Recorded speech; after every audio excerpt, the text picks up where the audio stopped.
Muchas gracias por la asistencia, por haber abandonado los hogares, la hora de la televisión, de la política, de todos los líos estos que hay, y venir aquí a aguantar un rollo que uno no sabe cómo va a salir, ni yo, no sé cómo va a salir.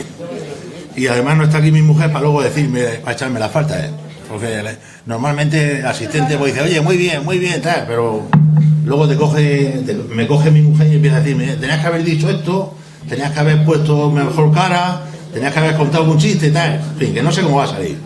Lo que sí sé es que hay contenido, y que podemos sacar alguna idea, que ahora la resumiré, concreta, sobre lo que fue el Abarán del año 1900 del año 1901 hasta el año 2000, o sea, lo que es el siglo XX. Antes de empezar, quería hacer una consideración. Este artículo que yo voy a leer aquí esta noche fue publicado en el año 2000 en el programa de festejos. ¿Por qué se repite? ¿Por qué he querido repetirlo? Pues por dos razones. Primera, porque el programa de festejos, desgraciadamente, aunque cada vez hay más gente que lo colecciona, normalmente no quedan programas de festejos, se pierden.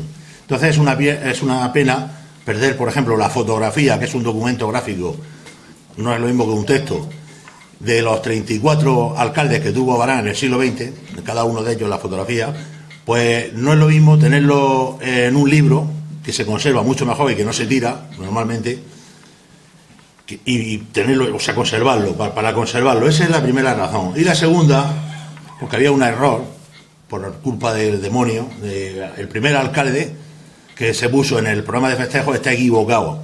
Era un alcalde que había sido 60 años antes y me equivoqué en el nombre. O sea, nos equivocamos en el nombre y entonces en la imprenta yo no lo vi, cuando lo vi estaba en la calle. Entonces ahora se va a poner bien, está bien puesto. Me faltaban 2 fotografías de alcaldes también en el año 2000, por suerte las he podido conseguir, con lo cual está completo, y ya pues metemos algunas cosas más, de algunas consideraciones más de más peso, ¿no? Bien, me gusta a mí siempre, cuando voy a hacer una charla de este tipo, de que está basada en el pasado, me gusta siempre decir cómo era el Abarán de aquella época. Es decir, si nosotros consideramos a lo largo de esta noche, en los 100 años, sobre todo los primeros, que el Abarán aquel es el mismo que hay hoy, pues estamos cometiendo un error muy grande, ¿no? Abarán no tenía nada que ver, ni la sociedad, ni nada. Era una cosa totalmente distinta. Entonces, dentro de lo posible, ahora pondré unas fotos para darnos, porque dicen que vale más una imagen que 1000 palabras, para cómo era el Abarán del principio del siglo XX.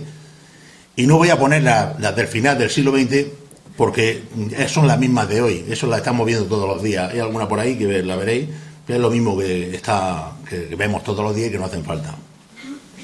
Bien, pues sin más preámbulos, empezamos. El 24 de diciembre, Nochebuena, del año 1900, el Ayuntamiento, reunido bajo la presidencia de su alcalde Domingo Gómez del Seco, trataba la conmemoración de la entrada del nuevo siglo con la programación de algunos festejos populares. Fijaos bien, el día 24, Nochebuena, había pleno o había reunión del concejo, ¿no? No sé cómo se llamaría entonces, si era pleno o cómo era, pero había reunión del concejo el día de Nochebuena. Acordaban asistir en corporación el 31 de diciembre a las 12 de la noche a una misa solemne con Te Deum, que es una oración de acción de gracias, que celebraría el cura don José Candel en la iglesia parroquial, y a continuación se reunirían en la casa consistorial las autoridades y dependientes para participar en un sencillo agape. Habría repique general de campanas y al alba la banda de música recorrería en diana las principales calles de la población. Los pobres recibirían una comida especial con cargo a las arcas municipales, y con estos festejos el consistorio, que era consciente de la importancia del cambio de siglo, trataba de solemnizar y celebrar la memorable fecha. Esto pues parece que el cambio de siglo es una cosa muy tranquila, ¿qué tal? Pero había un problema con el cambio de siglo aquí, un problema que entre los dos partidos políticos que entonces mandaban, que además no tienen nada que ver con los partidos políticos de ahora, ni me voy a extender yo, porque no merece la pena ahora son distintos completamente, estaba el Partido Conservador y el Partido Liberal, estaban enzarzados en un lío tal por las elecciones de 1899 que Abarán, el nombre de Abarán, llegó hasta el Senado a Madrid. Y me voy a permitir que os ponga un recorte de prensa. De momento, dice, la primera en la frente, ya lo he borrado todo. O sea, no, sí está todo, pero bueno. Vamos a ver. Aquí. Aquí está. Fijaos bien lo que decía el Diario de Murcia del día 6 de enero de 1900. El señor López Parra, que era senador por Castellón, aunque era de la Huerta de Murcia, era de una pedanía de Murcia, dice, ha denunciado en el Senado los abusos que se están cometiendo en el Ayuntamiento de Abarán, en donde últimamente se ha suspendido a los concejales legalmente elegidos por lujo de arbitrariedad. Dice el señor Dato, el presidente, abrumado por la enormidad de la denuncia, no ha tenido más salida que poner en duda los hechos. El señor López Parra ha insistido en su defensa. El ministro de la Gobernación ha ofrecido resolver en estricta justicia el recurso de alzada. Es decir, que había un conflicto político muy fuerte entre los dos partidos, que además pasó hasta 1905, se solucionó en 1905-1906, que yo me lo he encontrado. Lo que pasa es que yo creo que he pensado, yo no me voy a enterar qué es lo que pasó. Por mucho que lea, no me voy a enterar. Es muy difícil enterarse realmente de lo que la realidad. Porque uno dice una cosa, otro dice otra. Yo digo, son todos buenos, querían el bien para el pueblo, uno de una manera y otro de otra, y a 100 años vista no merece la pena que yo le dedique tiempo a estar mirando en periódicos, aunque los tengo recortes bastantes, incluso de un delegado que mandó el gobernador y entró en un colegio electoral y le pegó una patada a la urna y echó al presidente, que además era concejal, en fin, unos líos de esos tremendos ahí que duraron varios años. Total, que el ayuntamiento que acuerda esto, pues estaba suspendido, estaba realmente suspendido, ¿no? Claro, si te fijas, lo que anoche hablaba Pepe Jarra aquí, ¿no? Si te fijas solamente en una fuente, pues te quedas con todo de color de rosa, pero luego cuando miras la otra, pues tienes que entresacar cuál era la situación actual del pueblo. Dicho esto, comenzaba una nueva centuria, con el problema este, que además por el Partido Conservador era el que mandaba en aquel momento, que era Alroberto Domingo Gómez, era el alcalde, y comenzaba una nueva centuria que se podría caracterizar por el gran número de acontecimientos trascendentes ocurridos a lo largo de estos años. Del carro se pasaba al camión, de las norias al trapase, de la plaza, donde se reunía la gente, a la era, del albardín, que era el forro que se ponía de mata, unas matas que hay, que se llama albardín, que nacían en los ribazos, en los canastos y en los columpios, del albardín al cartón, del telégrafo a internet. Toda una serie de cambios que marcarían a una sociedad que acabó el siglo inmersa en un estado marcado por la abundancia. Es decir, pasaba de la necesidad que se pasaba en 1900, donde se conservaba todo y todo valía, pues pasamos al año 2000, en que todo sobra, se tiran las bolsas, se tira el pan, se tira todo, ¿no?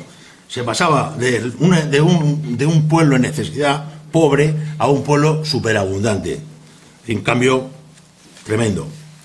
Lejos quedaban la escasez de harina, las collejas que se cogían en la huerta para comer, porque se aprovechaba todo, la leña para la lumbre, los gasógenos, las rateras, limitadoras de energía y tantos elementos en un medio estricto y austero de vida. La ratera era un regulador que ponían en las puertas de las casas, que tenía un hilo, y que cuando se pasaba las rateras, está por aquí Pedrete, que sabe de eso, las rateras que habían eran de 15 vatios y de 25 vatios. Con 15 vatios hoy, no sé si podría funcionar el ordenador, ¿eh? Era, si te pasabas de 15 vatios, pues automáticamente empezaba la luz a hacer intermitente, pim pam, hasta que tenía que salir y estirarle, ¿no? Para ponerla en marcha. Eso eran las rateras. Es decir, que el mundo ha cambiado en 100 años muchísimo. Como os diré al final, y ya lo adelanto, cambió más el mundo en 100 años que en los otros 400 desde que vinieron los pobladores de allí. Pasaron las cosas muy rápidas, ¿no? Y eso es importante tenerlo en cuenta. Por otra parte, la crónica de Abarán de ese siglo, del siglo XX, pues la hemos escrito de un modo integrador cada una de las personas que compartimos lugar durante estos 100 años. Es decir, no solamente los alcaldes son el exponente, como ahora digo, como exponente, pero realmente los que han escrito la historia de Abarán pues somos cada uno de nosotros, cada uno con su aportación, unos con un grano de arena más grande o más pequeño, han aportado algo. Vamos a tratar a los alcaldes, y sin embargo en los alcaldes pues no veréis, por ejemplo, a don Jesús Templado, que fue el promotor de Motor Resurrección, con lo que eso supuso para Abarán, ¿no? Ni veréis a una serie de señores que están allí en la galería de hijos predilectos del ayuntamiento que no fueron alcaldes y sin embargo fueron personas determinantes dentro del desarrollo de Abarán. Como exponente hemos querido traer a los 34 alcaldes que estuvieron al frente del ayuntamiento en este periodo de tiempo. Hombres tan distintos como sus inquietudes, pero con un valor común: el amor a su pueblo. Sirva este artículo como homenaje y recuerdo a todos y cada uno de ellos. Bien, y ahora pasamos a lo que era Abarán, con imágenes, en el año 1900. Si lo encuentro. Aquí está.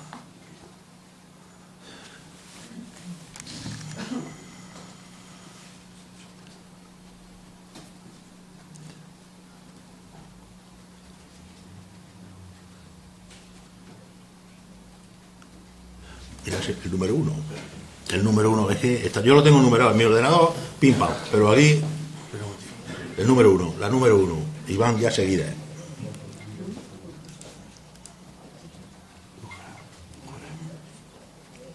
Esa, 1. No, de arriba. Esa.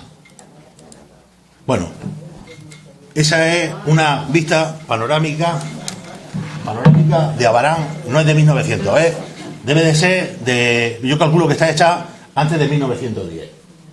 Entonces, en esa panorámica vamos viendo lo que era la iglesia, por la torre antigua. Vemos la ermita, que está aquí.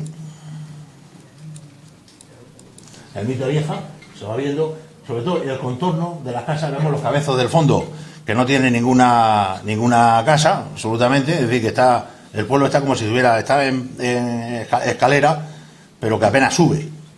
Este edificio que hay aquí, que aunque no me da el ángulo, es el Teatro Guerrero, sería el Teatro Guerrero. Y aquí tenemos la almazara de los Giles, que muchos de vosotros la habréis conocido con el inicio de la puesta del rulo. Ese era el Abarán de 1900. Era un pueblo, como vemos, lo que era el casco urbano, era un pueblo que tenía 3.700 habitantes según el censo. 3.700 habitantes. Blanca era mayor que Abarán. Es por ahí, por esos años, es cuando se le pasa en población.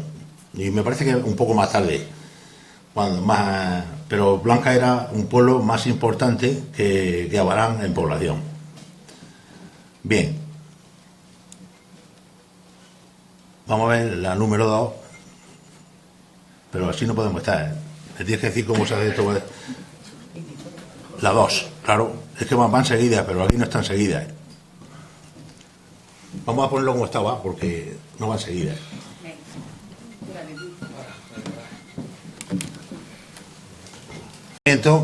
Voy a sacar, hemos visto lo que es la panorámica de Abarán y ahora nos vamos a meter dentro del pueblo en los sitios más significativos, ¿no? La plaza, estaban terminando la fachada del ayuntamiento, esto debió de ser sobre 1903-1904.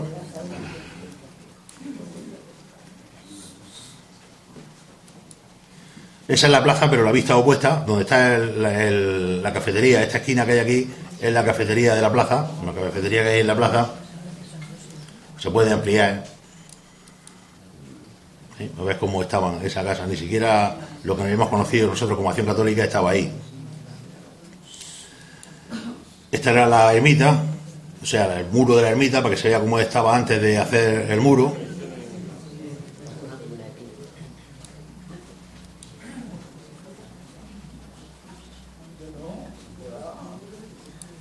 Esta era la era. La era, la plaza de toros está aquí, ¿la veis? Pues aquí se ve un carro que viene. Y aquí hay una cosa interesante, que a mí me tiene un poco... Estos bancos que hay aquí, no sé si se ven bien, ¿lo veis bien los bancos? Bueno, esos bancos están hechos con unos bloques de piedra.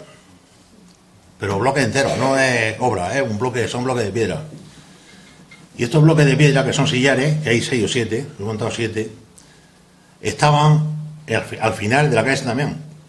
Entonces en el 1900 no sabía nadie de qué eran, a qué pertenecían esos bloques tan bien cortados, que estaban allí ya mucho tiempo. Entonces, a propuesta de un concejal, de Florentino Gómez Tornero, dice que se empleen los bloques que hay al final de la calle San Damián, que se empleen en poner unos bancos para la era. Esta foto debe de ser de 1906-1907, porque además tiene aquí ya hecha el almacén de champanes Freres, está aquí, ya está hecha. Sin embargo, lo que es el almacén de Nicolás y todo esto que después, que no está actualmente la confitería de la era y todo esto, pues no estaba, ¿no? Esto era la era, el carro, una bicicleta que hay ahí, y esto era la entrada del pueblo. Esto nos enlaza con el tema de los caminos.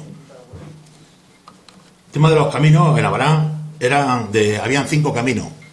El acceso a Abarán se accedía o se salía por 5 caminos. Y los 5, hasta el año 1900, habían sido los 5 de herradura. Menos este que era carretero. El único que podían pasar los carros era este.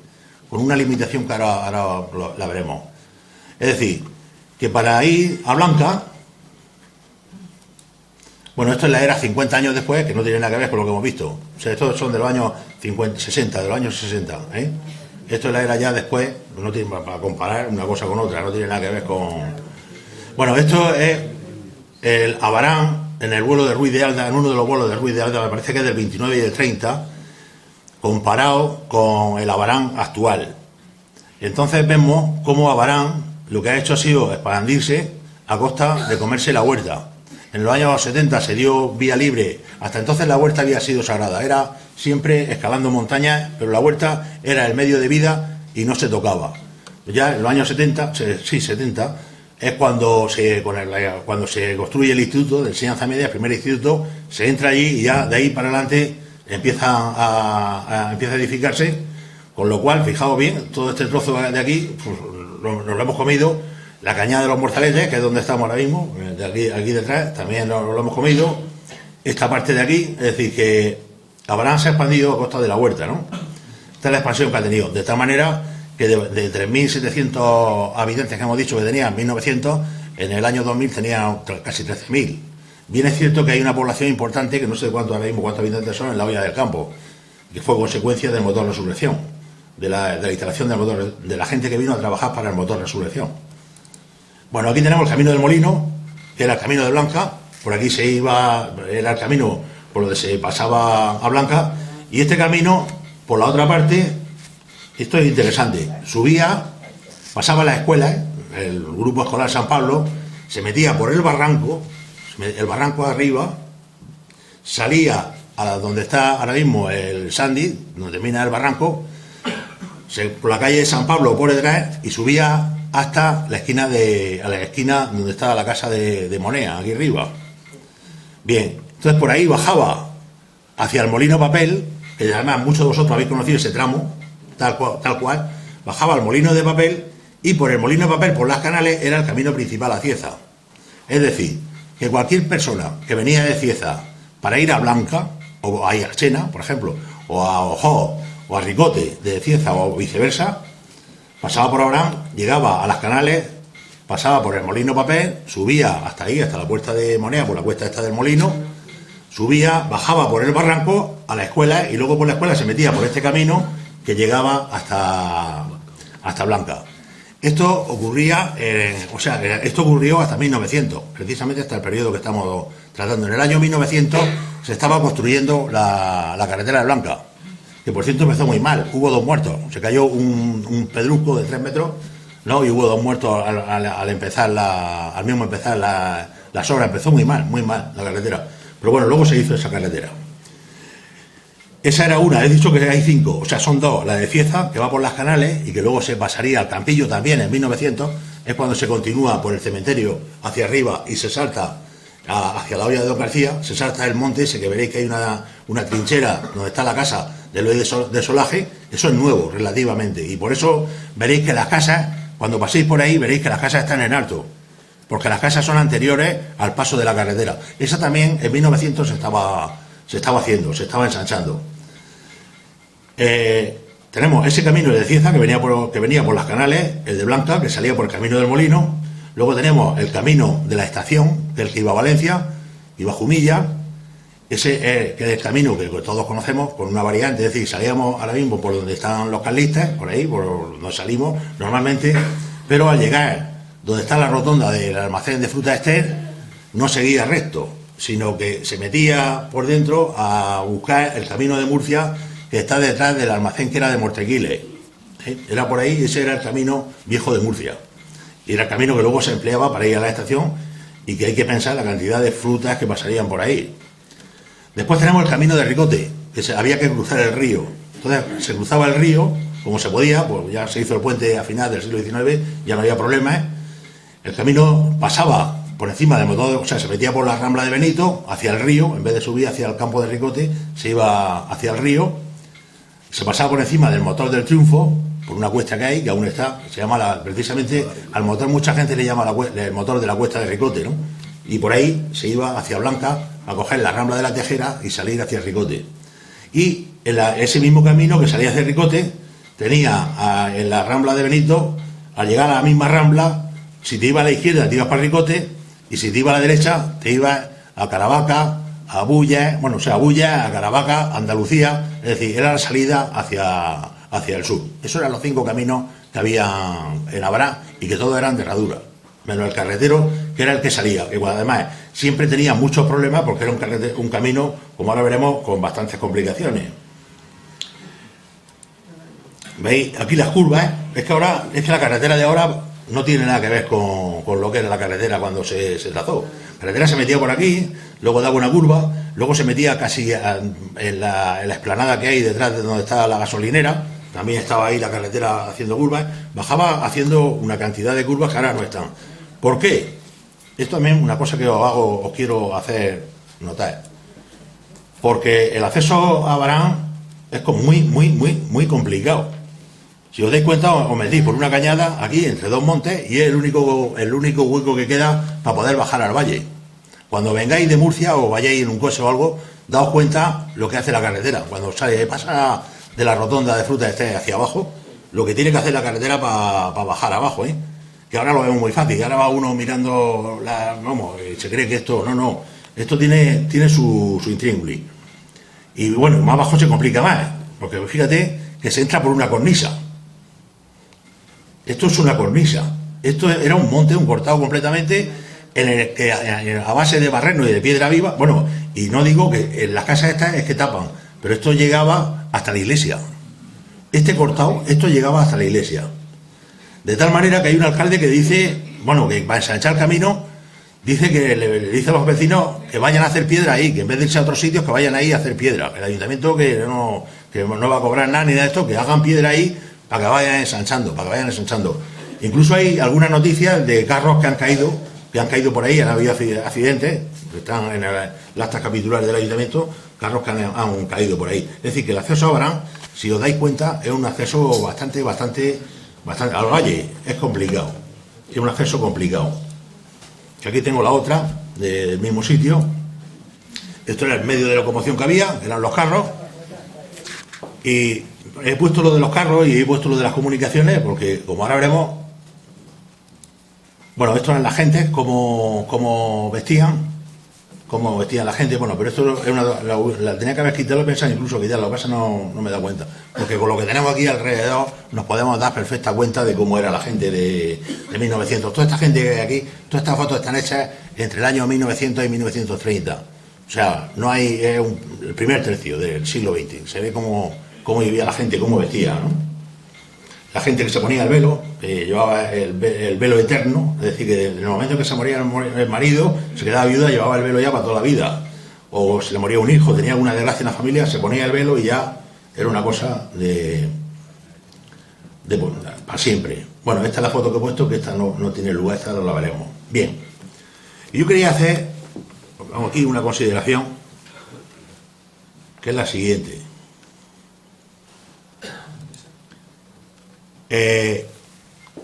Hace muchos años, en el programa de festejos, en un artículo que escribió don Luis Carrasco Gómez, decía, se hacía eco de alguien que había dicho unas palabras que a mí en aquel momento me pasaron desapercibidas, pero que con el tiempo, cuando había ido investigando, yo en ese momento pues no leía, pero no, es decir, que no me dedicaba a ver cosas de estas, de cosas viejas de estas, ¿no? Entonces decía el hombre se hacía eco de un hombre que había dicho, cuando estaba toda la vorágine del motor resurrección y todo esto, todos los conflictos que había y todo esto, había dicho un forastero, dice: Abarán es un pueblo grande en un marco pequeño. Y es verdad. Y cada vez me doy más cuenta. O sea, que es una cosa que dice, vaya exageración, vaya, no le doy importancia, ¿no? Pero es verdad. Porque fijaos bien las comunicaciones que hay.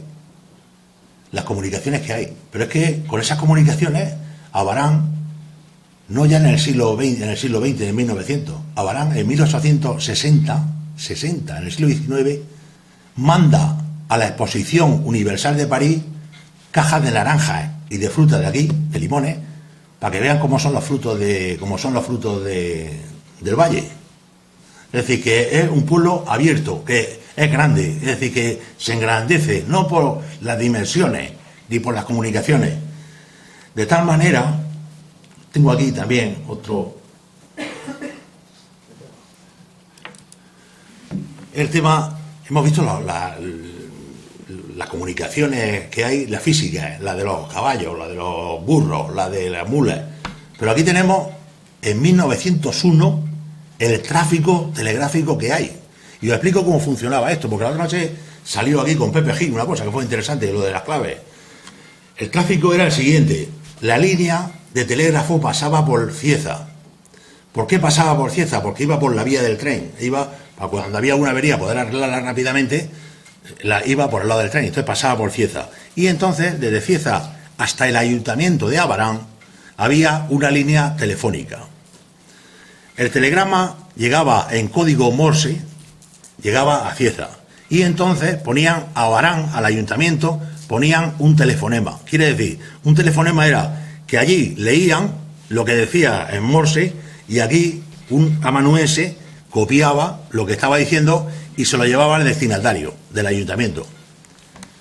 Por cierto, que uno de los ayudantes, es una sorpresa que me llevé el otro día, por una cosa, uno de los ayudantes que hay en el 1903, me parece, 1903 o 1904, antes, 1902, de la estación esta telegráfica, es Luis Tornero Templado. Y resulta que Luis Tornero Templado, que luego se fue a vivir, se hizo ingeniero y se fue a vivir a Almería, resulta que tiene una calle en Roquetas de Mar, que ahora está tan de moda. Hay una calle que se llama Calle de Luis Tornero Templado. Un abaranero. Es uno de los abaraneros que tiene calle fuera de aquí. Bueno, a lo que iba. Se expiden en un año, fijaos bien los números, 1.555 telefonemas. 1.555. 675 para la provincia.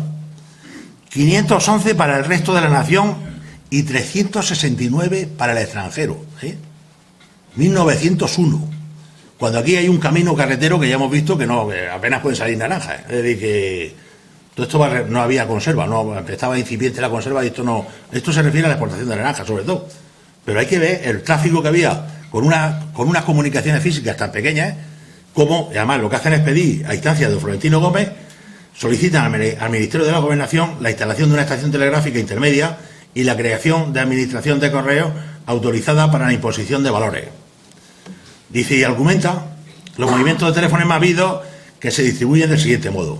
Y entonces dice que se refiere a Cieza, aunque no dice el pueblo, dice, hace ver que con estos movimientos y los que pueden venir de pueblos limítrofes, de Blanca, el tráfico va a ser superior al de otras poblaciones de más habitantes que ya la tienen. Como Cieza la tenía y tenía menos movimiento que Abarán de telefonemas, ellos dicen, no, allí hay menos y sin embargo tienen estación, hay que hacerla aquí. Bueno, el ministerio le contesta que si quieren hacerla, que hagan ellos la línea y tal y eso, y ellos dicen que es muy cara y hay un tira, al final la ponen. Al final es cuando llega el telégrafo aquí a Abarán. Bien. Y creo que de esto ya no me queda nada. Ese era el Abarán, creo que tenéis una idea. Un pueblo, yo creo la frase esa es para pensarla, ¿eh? Un pueblo grande en un marco pequeño, pero que se sale. Es decir, ahora es que se salía. Estaba la gente viajando constantemente, se salía de donde estaba. Es decir, que era una cosa que proyectaba hacia afuera. En fin, y ya, pues empezamos con los 100, con los 100 años de alcalde de Abarán. Tocamos madera, a ver si sale bien esto, porque... Bueno, aquí tenemos el primer alcalde. ¿Eh? Abajo le das y sale matar. Maricarmen, tú sale tú. Así que... Y con la flecha. ¿Vale? Sí. Que no sabe como el que no ve. Bueno, este es el Domingo Gómez, que tiene... Ahora diríamos, ahí después saldrá en 1906, otra vez, por una desgracia que tuvo. Domingo Gómez fue nombrado alcalde el 5 de enero de 1900, precisamente el día que en el Senado estaba el problema, salía el problema este que hemos puesto aquí. El mismo día lo nombraban el alcalde cuando estaba deshabilitado, ¿no? Tras una serie de anormalidades electorales que habían durado varios años. Pertenecía al Partido Conservador de Cánovas del Castillo, accediendo por primera vez a la alcaldía en 1890. Fueron múltiples las obras importantes que se realizaron durante su mandato, sobre todo había sido en los 10 años anteriores, en las últimas décadas del siglo XIX, y en ellas pues hizo muchas cosas. La apertura de las carreteras a Cieza, lo que estábamos diciendo, 1900, y la estación de Blanca, y la construcción de aceras en las principales calles con bordillos de sillares en piedra.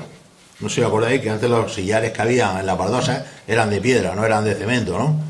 Y eso ahora nos puede parecer una tontería, que hacer una baldosa nos puede parecer una tontería, pero entonces era todo un logro. O sea, era una cosa, que hubiera una calle con dos baldosas y que estuviera para el agua de las cunetas que pudiera correr en pedra, eso era, bueno, una cosa, un logro de urbanización.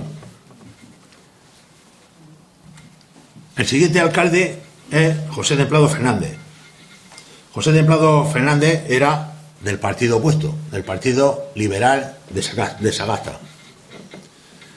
Había sido ya alcalde y concejal anteriormente, en varias ocasiones. Era propietario del molino de papel, que fue durante bastantes años la empresa más importante de Abarán. Industria donde se picaba el esparto, fabricaba papel de estraza y serraba madera.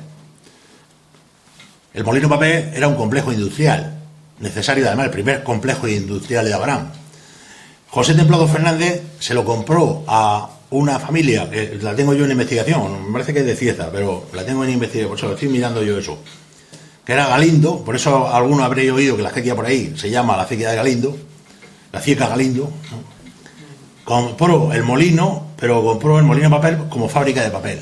Y entonces él le añadió, bueno, con fábrica de papel y como mazos, porque de los mazos lo que sobraba de picar el esparto se empleaba para fabricar el papel, para hacer la pasta del papel. Es decir, que no se desperdiciaba nada. Entraba el esparto, se picaba y con lo que sobraba se hacía papel estraza. Y él lo que incorporó fue una serrería. Es decir, puso una sierra y empezó a fabricar envases. Es decir, que los envases ya empezaron a fabricarse a mediados del siglo, un poco 1860 y tanto. Empezaron a fabricarse en Abarán ya envases de madera para naranjas. Y ahí se fabricaban los envases y aparte de eso se fabricaba el papel para forrar las cajas, ¿no? El molino de papel era una industria interesante. Y todo eso movido por una turbina de la acequia. Que por cierto,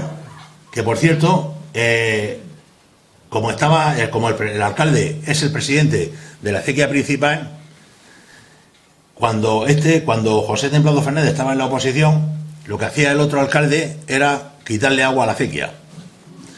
Estas son las cosas estas que hablábamos ayer. Ayer decía Pepe, es que los dichos, ¿no? Esto me lo contó a mí Antonio Templado, que bueno, esto lo que me contó pues es cierto, vamos, no me ha salido nada que pueda tocar yo una cosa así, pero yo eso no se me atrevo a publicarlo, vamos, tal. Pero hace un año por ahí me pongo a mirar el periódico, mirando los periódicos, y me encuentro la queja de lo que pasaba en Abarán. Y de que están de punta y que el alcalde le pone la mitad de la acequia. Y entonces este lo que hacía era, cuando le quitaba el agua a la acequia, ponía tablones donde está el partidor ese que hay ahí en el Parque de las Norias, que es donde estaba el molino de papel. Él lo que hacía era, quitaba la acequia, entonces ponía unos tablones para que hiciera remanso y bajara la turbina. O sea que había ahí un tira y afloja político y tal, eso, ¿no? Pero era verdad, ¿no? Sí, bueno, este hombre, el que hizo, tío Pepe Juan, el padre del que tú conociste.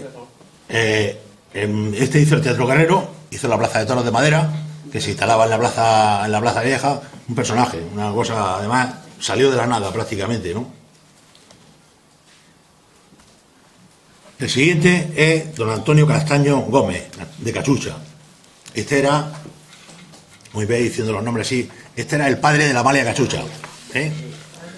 Era el padre de Amalia y de Antonio de Cachucha, del abuelo de Basilio. Este era el padre era del Partido Liberal también, era compañero de José Templado Fernández. Sucedió en el mes de agosto a su compañero del Partido Liberal, José Templado Fernández, porque ya se puso enfermo. José Templado Fernández murió en 1902, o sea que al año siguiente murió, ¿no? Era propietario de una tienda de alimentación en la calle Sagasta, que es la calle que hoy conocemos como Bernardo Guillamón. Había sido ya concejal anteriormente y entre el logro fue la mejora de las comunicaciones telegráficas, que ya hemos visto que se han pedido y las concedieron, medio indispensable para atender el comercio de la exportación. El apoyo del ayuntamiento sería determinante en la fundación de la Cámara Agraria, que tanto influiría en la vida local del primer tercio del siglo. Dejó la alcaldía en 1903 para retomarla luego en 1911 y 1913. El siguiente,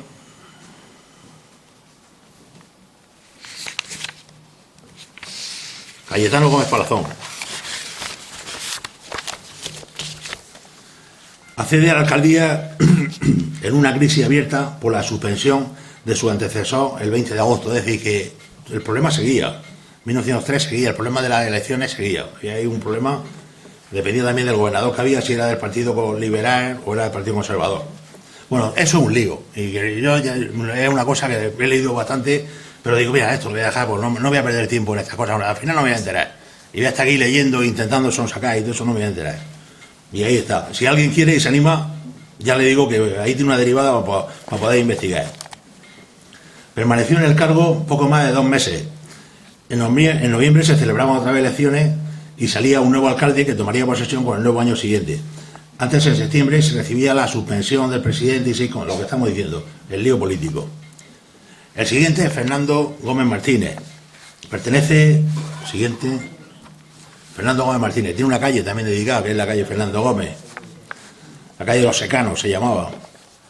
Perteneciente al Partido Unión Republicana, uno de los principales acuerdos de su paso por la alcaldía será la obligatoriedad de pedir autorización al ayuntamiento para cualquier obra de edificación o reparación dentro del casco urbano, tratando así de poner orden en las nuevas construcciones.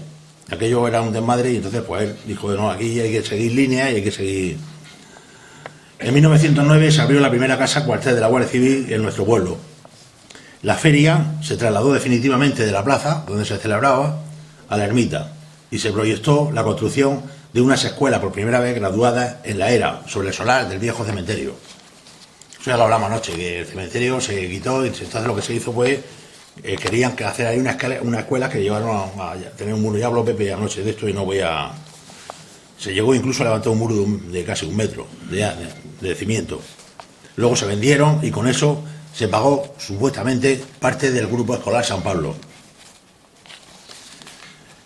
1914, José Hielo Gómez Valentino. Este es un alcalde que marcó a Barán, ¿no? Siempre el alcalde Valentino es una cosa emblemático. Es un alcalde de lo emblemático.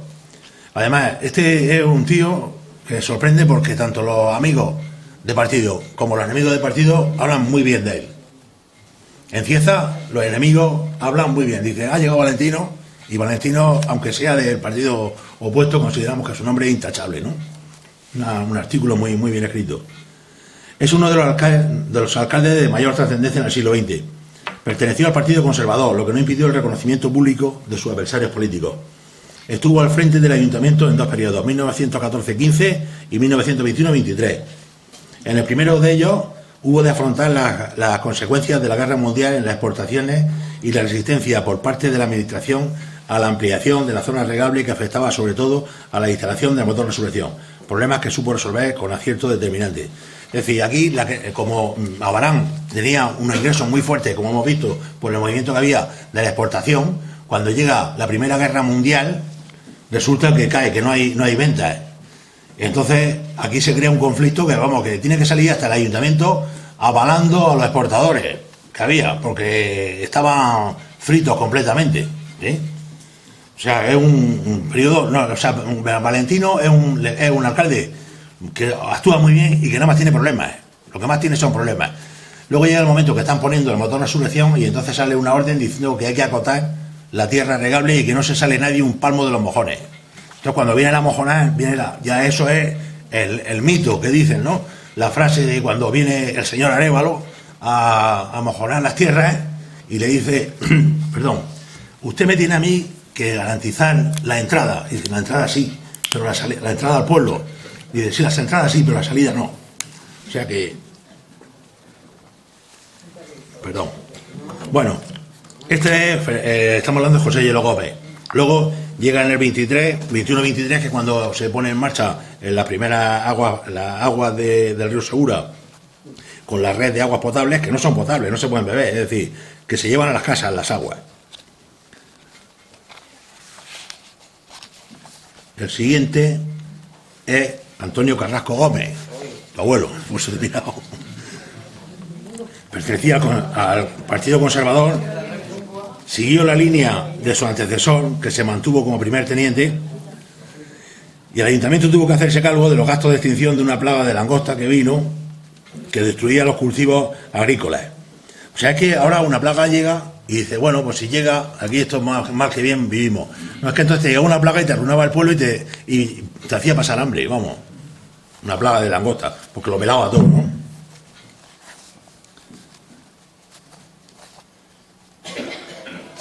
Le tocó hacer frente a la primera huelga de albañiles. Esto es muy curioso porque aquí habían 3 tajos de albañiles que se conozcan. Entonces, a lo mejor habían 20 albañiles o 25 albañiles. Lo que pasa es que en Cieza vinieron aquí y empezaron a hacer destrozos y todo esto, y los cogieron, me parece que fue el que los metió en la cárcel, me parece. No sé si fue este o el siguiente.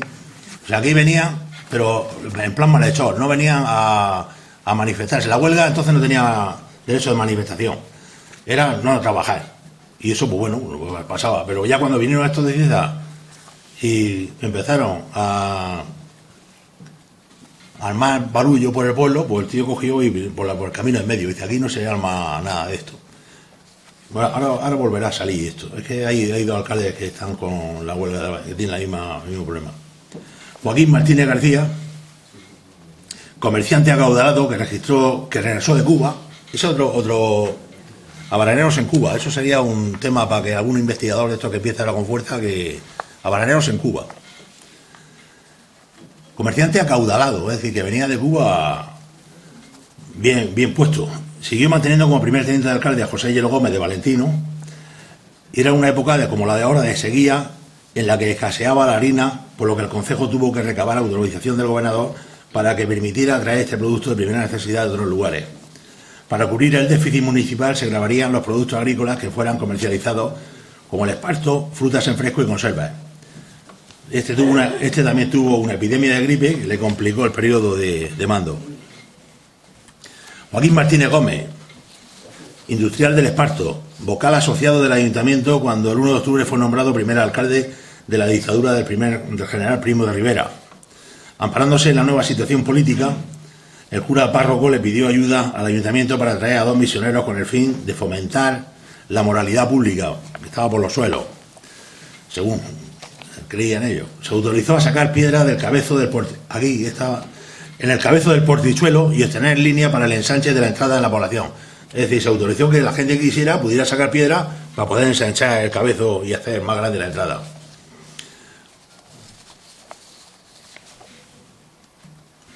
José Templado Tornero, el padre de Antonio Templado.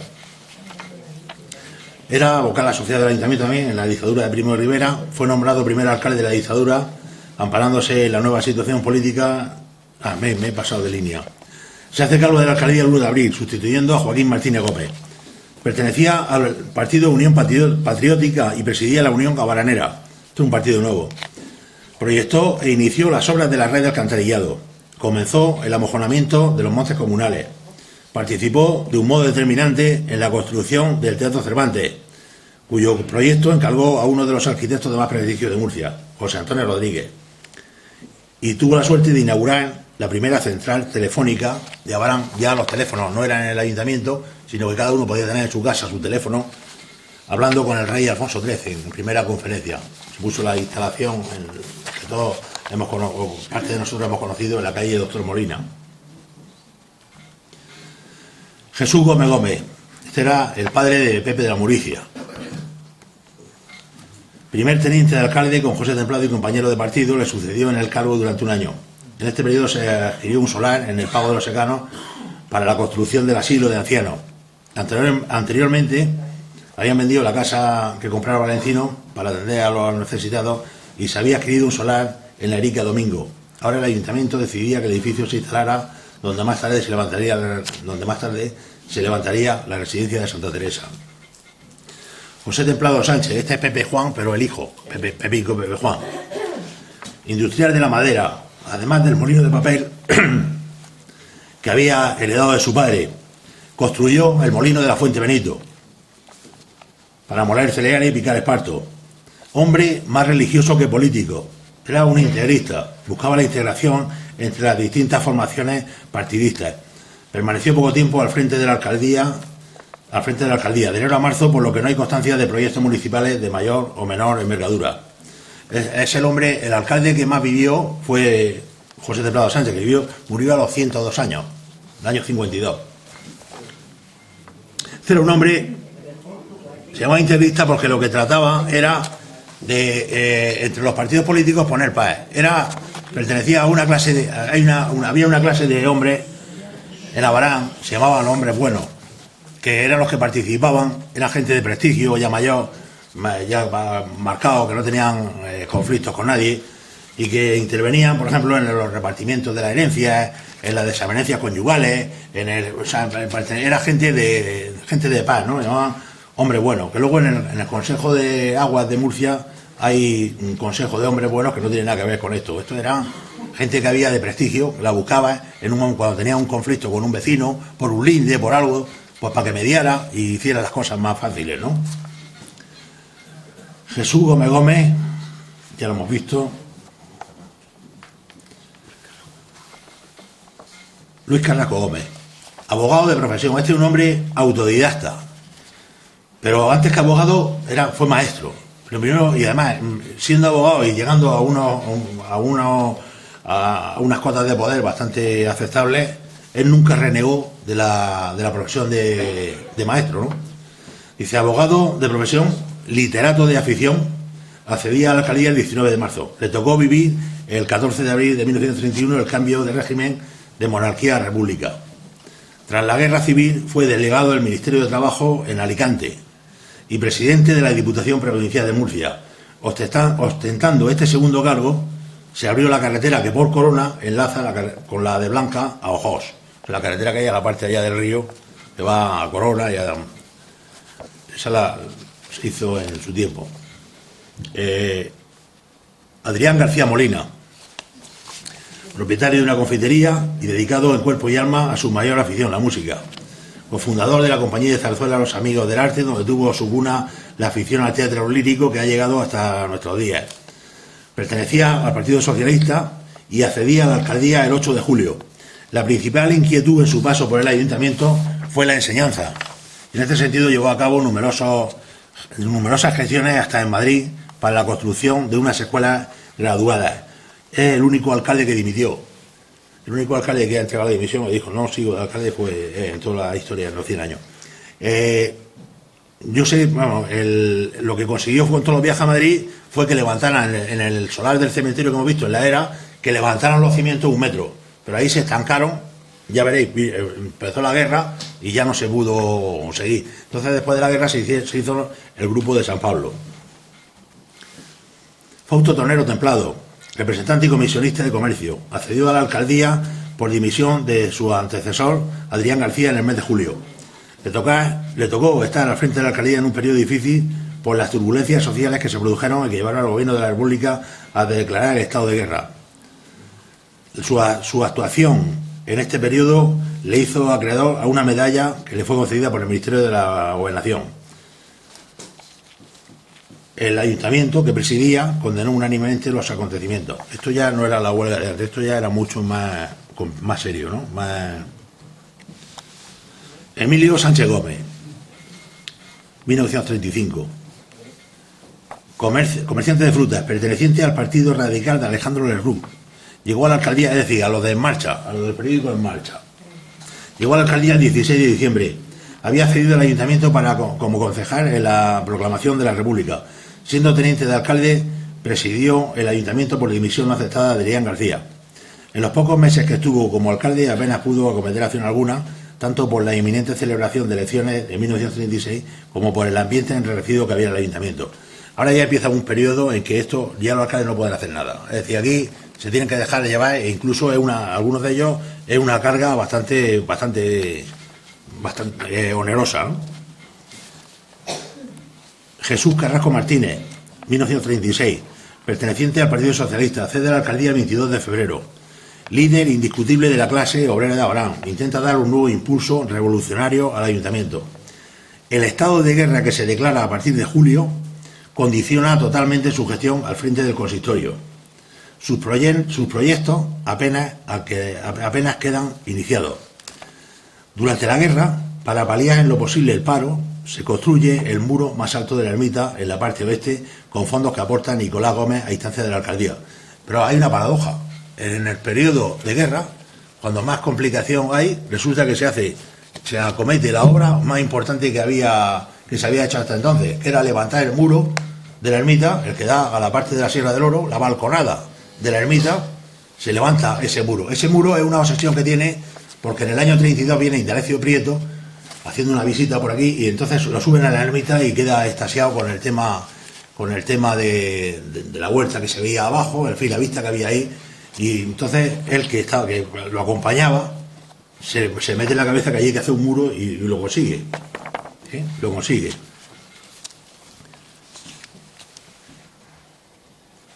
Bueno, ya, 39. José María Tonero Escribano, industrial del Esparto. Llega al ayuntamiento el 28 de marzo tras haber estado oculto durante el periodo de guerra. Etapa difícil la que comienza tras la contienda en que se inicia la reconstrucción, tanto de los abastecimientos como de la convivencia. En este entorno puede explicarse la ausencia de acuerdos de mayor o menor trascendencia en el consistorio, que toma forma de comisión gestora, no es un alcalde propiamente. Además que había poco que hacer en el ayuntamiento, porque no había un duro, no había nada. Es decir, no. A partir del 5 de abril, con el encargo gubernativo de iniciar una auditoría de guerra. Constantino Molina Tornero, este es el alcalde que menos dura, es don Constantino, el médico. Dura 15 días. Le obligan y a los 15 días se retira. Doctor en medicina, y ahora fijaros en el momento que lo nombran alcalde, ¿no? En el año 39. Doctor en medicina y cirugía, alumno del Hospital de la Princesa de Madrid, académico de la Real de Murcia y otros títulos. Uno de esos hombres que renunció a un futuro profesional de prestigio para quedar en su pueblo natal como inspector de sanidad municipal y médico. Sin ningún tipo de apetencia política, permanece en el cargo menos de un mes. Bueno, como una de las cosas que quería era, y quiero, es que cada uno tenga más o menos el mismo espacio, ¿no? Y claro, en un mes, a ver qué pone, ¿no? No sabes qué poner. He metido todos los títulos y tal, pero no sabes qué poner. No sabes qué poner porque un mes no te da para tanto. Pero, por ejemplo, que quiera estudiar a Valentino, pues bueno, está estudiado ya, pero que coja y que estudie a Valentino, que puedas por una charla de estas. Puedes una charla dedicada a Valentino, otra a José Ruiz Gómez, se puede, como ahora veremos. O sea, gente que ha estado mucho tiempo, Antonio Morte, gente que ha estado mucho tiempo como alcalde y entonces pues le ha dado tiempo a hacer cosas, y en fin, hay más. Pero esto como no tenía ya. Y bueno, cooperó al esplendor de las procesiones de Semana Santa adquiriendo un Cristo de José Planes. O sea, por eso fue en el año 63, o sea, 23 años después. Y colaborador ha sido el programa de festejos. No sé cómo vamos de tiempo, ¿cómo va esto?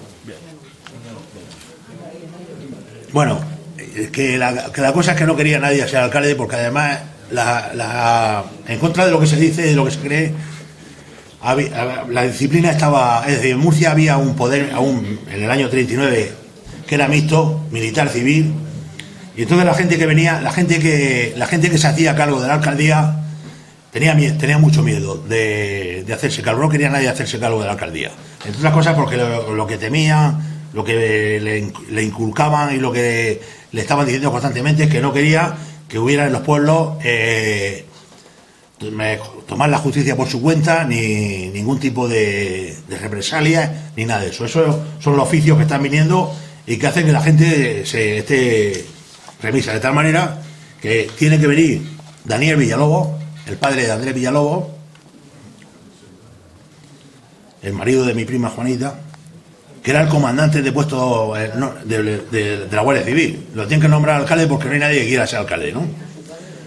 Nació en Horcajada de la Torre, Cuenca, accedió a la alcaldía el 17 de octubre en función de su cargo militar y del estado provisional hacia la normalización de la vida cotidiana. Es un periodo excepcional donde no se constituye ayuntamiento alguno y las funciones están más encaminadas hacia el establecimiento de rígidos controles, y pasa desapercibida esa misión tan difícil sin dejar huellas que borrar con el paso del tiempo. Es la prueba de mayor éxito de su gestión, que no tuvo ningún conflicto, no tuvo ninguna cosa. 1940, Agapito, que había superviviente de un paseo durante la Guerra Civil, era considerado como persona idónea, era cuñado de Nicolás, sobrino de Nicolás, por el gobernador para ostentar el cargo de alcalde, tras haberse normalizado la situación en el pueblo. Eso de normalizado lo pongo entre comillas, no lo veis, pero no se había normalizado ni mucho menos. Su paso por el ayuntamiento es de poco más de 3 meses, sin apenas recursos, con las cartillas de racionamiento en plena vigencia. Apenas puede hacer otra gestión que mantener la administración normal del consistorio, beneficencia, montes y nombramientos. Es decir, que 3 meses, pues no. Antonio Templado Castaño, industrial de la madera, heredero del molino papel, persona de carácter emprendedor, nuevos regadíos en la Carrichosa, Casablanca, fábrica, todo eso fue después. Eso lo pongo aquí para rellenar porque ya quiero tener lo mismo, que cada uno lleve la misma línea aproximadamente, porque esto de lo que se trata es del homenaje y no se trata de profundizar en cada uno de ellos. Eso son otros trabajos que ocuparían mucho más. Llega a la alcaldía en el mes de junio con un permiso especial del Ministerio de la Gobernación por no alcanzar la mayoría de edad era tan joven que no para ostentar el cargo. Su ocupación principal es el abastecimiento de la población, salvando las dificultades impuestas por la escasez de artículos de primera necesidad. Luego más tarde llegaría a procurador en corte de los años 60. Antonio Templado lo cesaron en la alcaldía, pero cesado con una multa de 5.000 pesetas, acusado de extraperlo. Entonces, según me contó a mí, ya digo que esto no lo cuento porque Antonio Templado, casi, o sea, todo lo que me ha dicho a mí Antonio Templado, que me ha hablado mucho con él, como con Eugenio Gómez, no hay ninguna cosa que le pueda decir, oye, pues no, era una persona que fue un cambio que hizo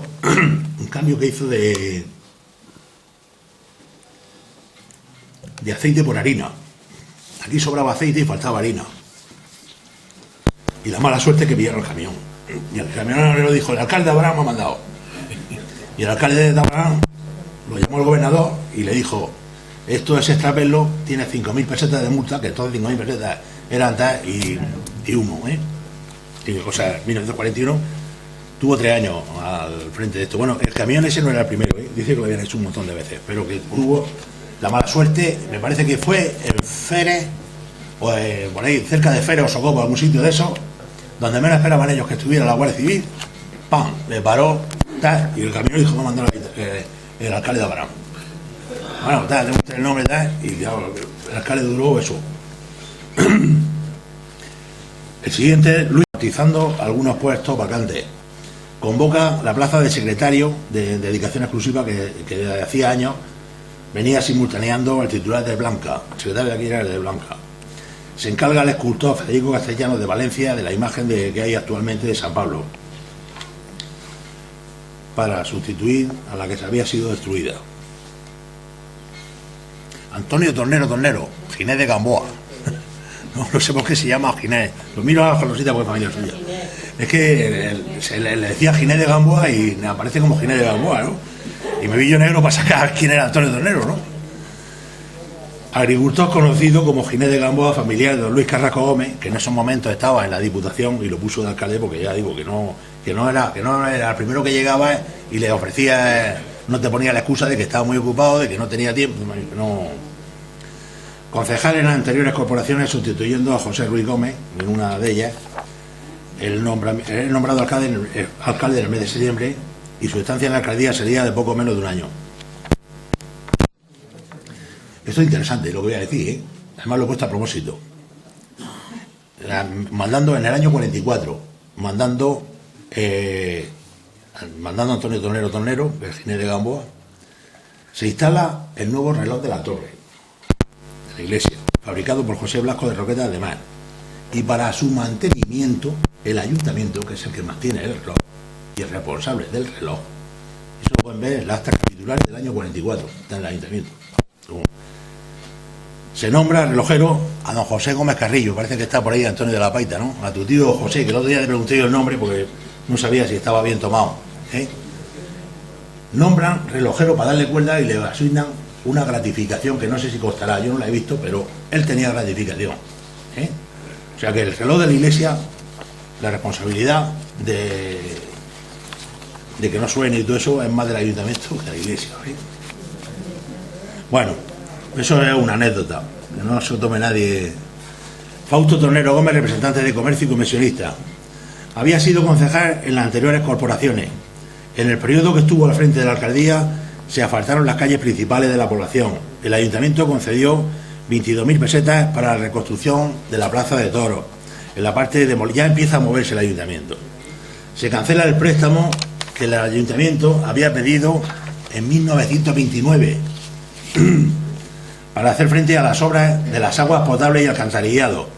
Se construyó la primera ermita de la Virgen del Oro en la sierra. Las aguas primero fueron las primeras aguas potables, digo potables entre comillas, porque no eran potables, era agua del río que llegaba a los grifos. Esas aguas potables, los primeros que la instalaron fue una empresa que fue privada, no fue el ayuntamiento, sino que un grupo de señores, cada uno puso lo que pudo. Pues estaba Nicolás detrás. Nicolás dijo, luego lo que falte lo pongo yo. Claro, así cualquiera, ¿no? Pero se hizo una sociedad que puso en marcha y construyó la balsa esta que hay en el cabezo de la cruz, puso un motor, elevó el agua, hizo la instalación por todo el pueblo, por todas las casas, por todas las calles, bajando o sea, sale aquí a la esquina donde está la casa de Antonio Carrillo de Morena, en la esquina de Isabelica de Pateta, ahí salía el agua y luego se distribuía para todo el pueblo. Todas las casas ya tenían agua corriente, no potable, vamos a decir, agua corriente, porque esa agua era de la acequia. Entonces no sabía uno, aunque la acequia del agua entonces venía más limpia, no sabía uno cómo estaba. Entonces había una asignatura pendiente que era extraer agua potable a las casas. Eso llegaría después.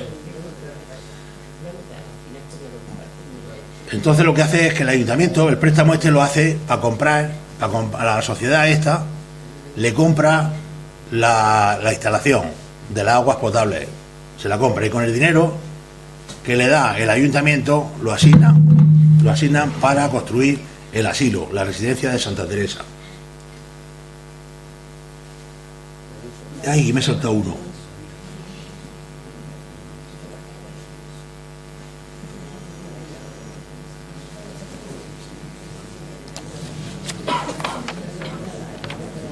Bueno, este es Joaquín Gómez, el Maniso.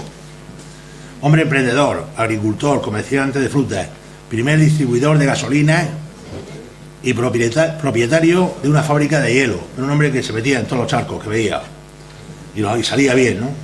Llegó a la alcaldía en septiembre de 1948. Durante su paso al frente del ayuntamiento se coloca la primera piedra para la construcción de la nueva ermita para los santos médicos.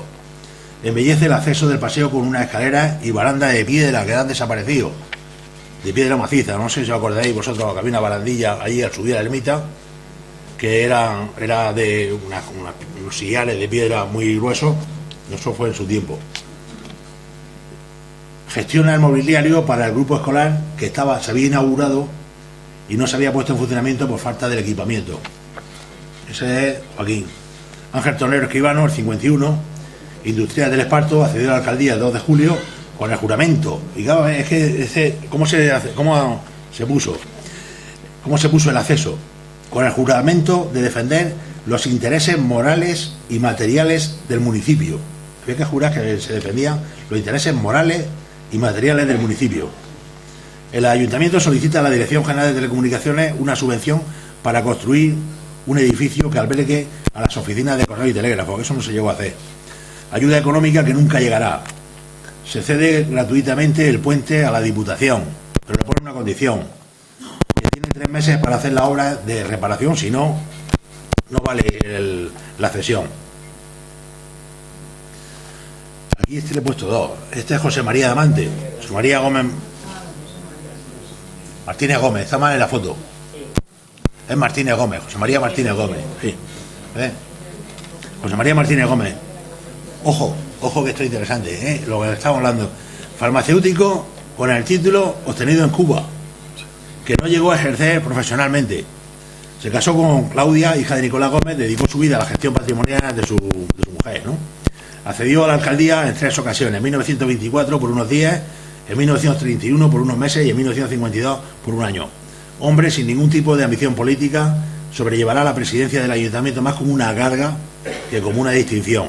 No hay constancia de obras que se iniciaran o proyectaran en estos periodos. Aquí está el mismo, es que es por donde tenemos que llegar, ¿no? José María Martínez Gómez en la juventud, ¿no? Y José María Martínez Gómez en la... Como tenía las 2 fotos, digo, no voy a dejar al hombre aquí que diga, mira el pobre viejo este tal, ¿no? Cuando estaba entre las 2 edades, ¿no? Y le sigue José Ruiz Gómez, farmacéutico, había pasado por la alcaldía anteriormente en los años 43-44. Es el alcalde que mayor tiempo se mantuvo en el cargo durante este siglo. Por eso, por la buena situación económica, entre comillas, que comparado con la otra era mejor, no que fuera buena. Y por su talante activo, Abarán sufre la más fuerte transformación de su historia. Entre sus obras más importantes están la construcción de un parque infantil bajo la ermita, el muro ese grande que hay en la ermita, ¿no? Donde está la escuela, que también la hizo en su tiempo, la casa de cultura, todo eso. La de las aguas potables hasta las viviendas, es cuando llega el agua del Sevilla. Tengo por aquí alguna foto, pero me da miedo salirme, no va a ser que después lo pueda entrar. Cuando termine la pongo, porque quiero hacer un comentario también sobre eso si no da tiempo.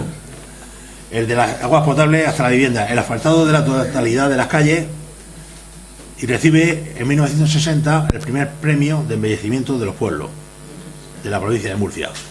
José Joaquín García Hielo accede a la alcaldía en 1970.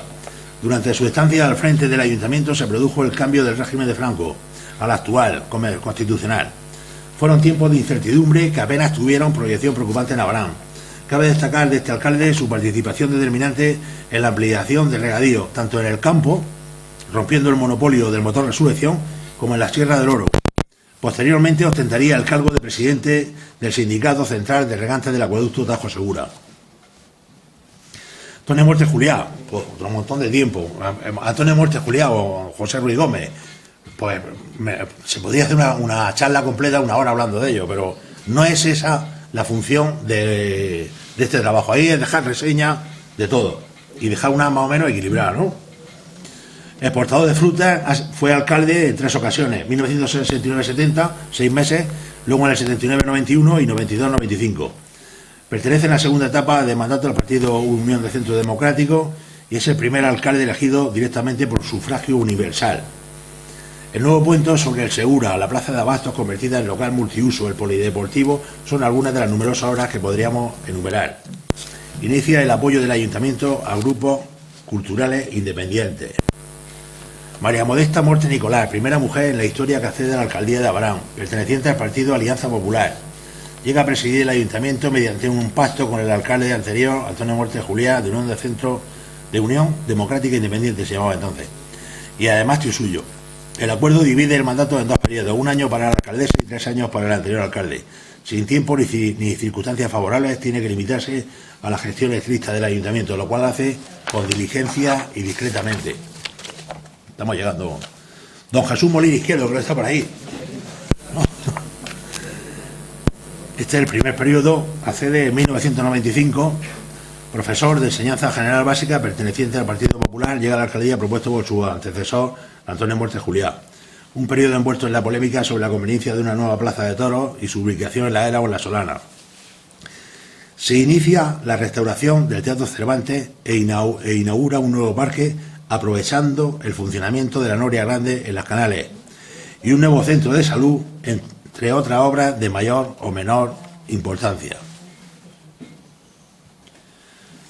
Y el último del siglo, que es Basilio Gómez Castaño, pertenece al Partido Popular, al igual que su antecesor, y accedió a la alcaldía tras haber sido concejal durante varios años, inauguró la nueva plaza de toros y la reapertura del Teatro Cervantes tras su restauración. Se inician las obras de construcción de una depuradora de aguas y una estación de autobuses. También la construcción de un polígono industrial en las inmediaciones de la autovía Madrid-Cartagena. Como corolario a todo lo que hemos visto, este es el último alcalde del siglo XX. Los más de 5 siglos transcurridos desde 1483, año de la promulgación del fuero de repoblación, y aclaro, no es que Abarán no existiera antes del fuero de repoblación, claro que existía. Y hay un pleito de antes en que aparece no,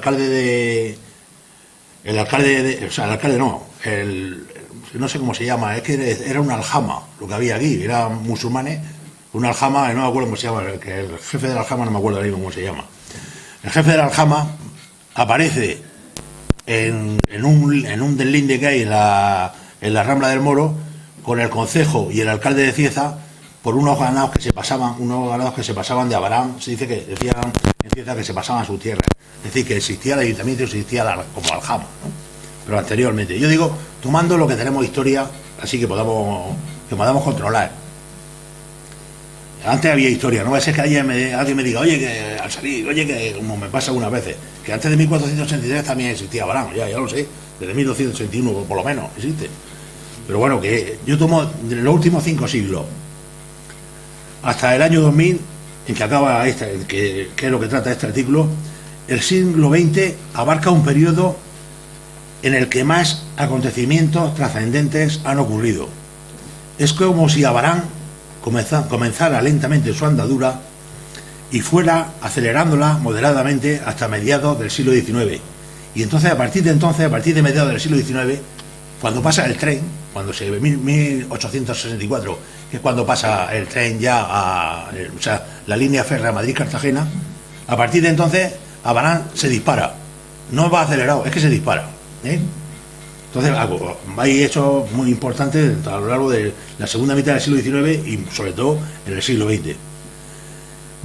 Hasta mediados del siglo XIX. A partir de entonces, siguiendo los avances de la técnica, los hechos importantes se suceden con una frecuencia mucho mayor y los proyectos encaminados al bienestar de los sabanareros se van cumpliendo cada vez con menos demora.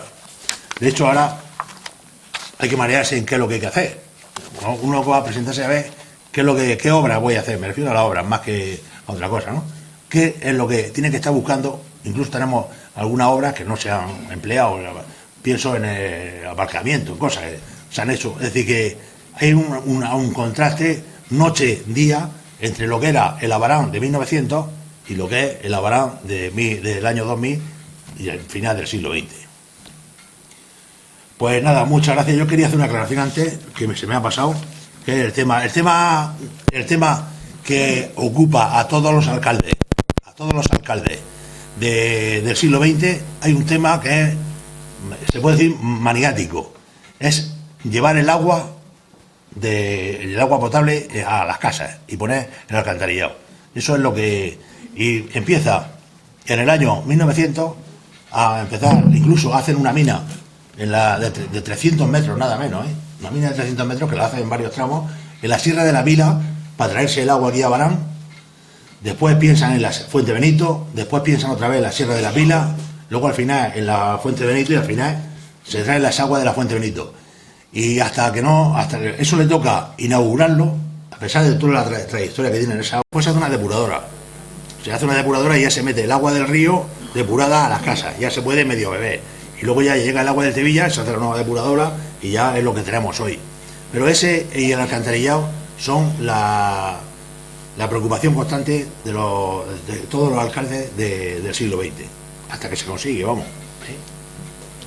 Y nada más, muchas gracias y espero no haberles cansado mucho. Yo estoy cansado, pero espero no haberles cansado mucho.